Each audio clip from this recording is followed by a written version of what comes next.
नमस्कार मंडळी.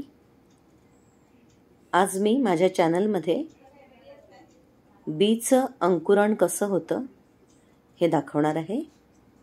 ही काजूची बी आहे. कोकणामधली जी लोक असतील त्यांना या काजूच्या बिया माहिती असतील.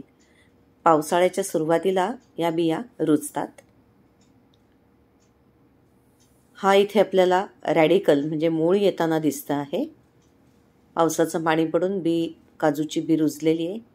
इथे आपल्याला प्ल्युमुल म्हणजे अंकुर येताना दिसतो आहे. आता इथे हे झाड थोडंसं वरती शूट वाढलेला आहे, अंकुर वाढलेला आहे, पानं फुटायला लागलेली आहेत. थोडं अजून मोठं झालेलं झाड. आता हेच व्यवस्थित याला पूर्ण पानं फुटलेली आहेत आणि मग आपण हे कुठेही लावू शकतो. धन्यवाद.